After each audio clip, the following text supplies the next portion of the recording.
Biaya UKT yang terus meningkat sejatinya sudah menjadi isu di masyarakat sejak lama. Namun, lompatan UKT yang signifikan pada tahun 2024 menimbulkan kontroversi terutama dengan adanya kasus-kasus kenaikan biaya kuliah yang tidak masuk akal di sejumlah PTN. Baik pemerintah maupun kampus pun responsnya terkesan datar. Mereka justru menjerumuskan agar mahasiswa melakukan pinjaman pendidikan melalui bank maupun platform pinjaman online. Imbasnya, banyak mahasiswa yang terjerat utang demi membayar biaya kuliah.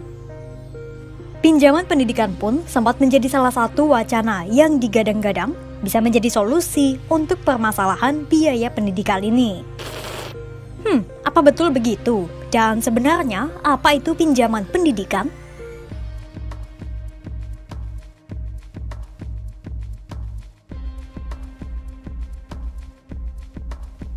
Pinjaman pendidikan adalah perjanjian yang memungkinkan mahasiswa atau universitas meminjam biaya pendidikan kepada bank.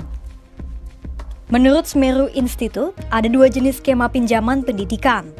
Pertama adalah pinjaman hipotek yang jangka waktunya sudah ditentukan dari awal dengan pembayaran yang tetap atau student loan.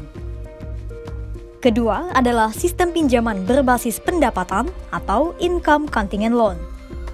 Dalam skema ini, mahasiswa bisa membayar kembali pinjamannya kalau penghasilannya sudah mencapai ambang batas tertentu.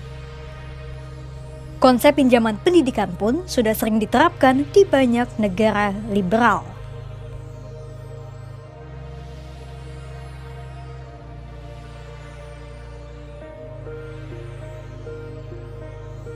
Memang, harapannya dengan adanya pinjaman pendidikan, calon mahasiswa dari kelas bawah dan menengah bisa mengakses pendidikan tinggi. Namun, Direktur Institute for Demographic and Poverty Studies atau IDEAS, Yusuf Wibisono, justru menyebut skema pinjaman pendidikan ini sebagai ilusi kesejahteraan. Bahkan, Yusuf menyatakan bahwa gagasan pinjaman pendidikan adalah wacana kapitalis yang bertabrakan dengan semangat konstitusi. Karena itulah, Yusuf berpendapat bahwa solusi terbaik dari permasalahan ini adalah membebaskan sepenuhnya biaya kuliah alias gratis tis. Menurut Yusuf, mau itu student loan ataupun pinjaman pendidikan berbasis pendapatan, tetap saja juntrungnya banyak yang berakhir terjerat utang atau bahkan gagal bayar. Selain itu, Yusuf menyatakan pinjaman pendidikan hanya membuat sebagian besar lulusan perguruan tinggi tidak bisa memenuhi kebutuhan dasar seperti rumah.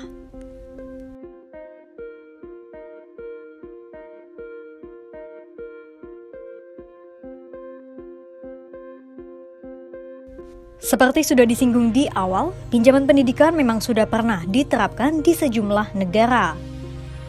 Seperti di Inggris, Wales, Skotlandia, Irlandia Utara, Amerika Serikat, Korea Selatan, dan lain-lain. Di Inggris, pemerintah menerapkan pinjaman pendidikan berbasis pendapatan dengan biaya yang dibayarkan sebesar 9% dari pendapatan dalam jangka waktu 40 tahun. Kalau dalam 40 tahun tidak lunas, utangnya akan diputihkan berapapun jumlahnya. Di Wales dan Skotlandia pun hampir sama, dengan jangka waktunya 30 tahun dan 25 tahun. Sementara di Amerika Serikat, diterapkan juga pinjaman pendidikan dengan jangka waktu pengembalian 20 hingga 25 tahun. Namun, saking mudahnya mengambil pinjaman pendidikan, ternyata membuat banyak warganya terlilit utang. Pada tahun 2024, Federal Reserve mencatat ada 43 juta warga Amerika Serikat yang menanggung utang kuliah. 94% debitur mengaku terbebani, 64% mengaku akan berhenti membayar, dan 9% lainnya bahkan sudah benar-benar berhenti membayar karena tak mampu lagi mencicil.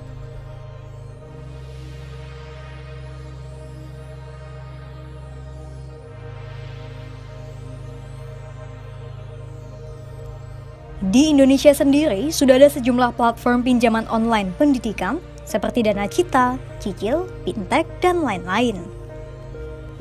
Namun, bank plat merah seperti BRI dan Mandiri juga menyediakan pinjaman biaya pendidikan dengan sejumlah produk kredit.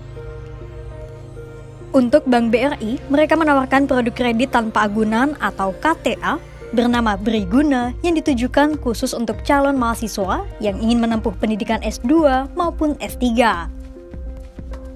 Briguna Pendidikan menawarkan plafon pinjaman mulai dari 75 juta rupiah sampai 500 juta rupiah dengan suku bunga antara 0,65% sampai 0,72% dan tenor maksimal 10 tahun. Briguna juga menyediakan program take over pengalihan kredit dari bank lain khusus PNS di Kemenak RI.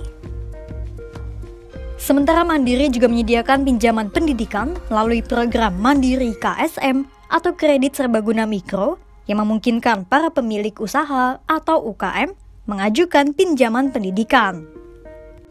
Sementara Dana Cita menawarkan pinjaman pendidikan sesuai kemampuan finansial calon peminjam dengan tenor 2 kali periode studi yang tersisa.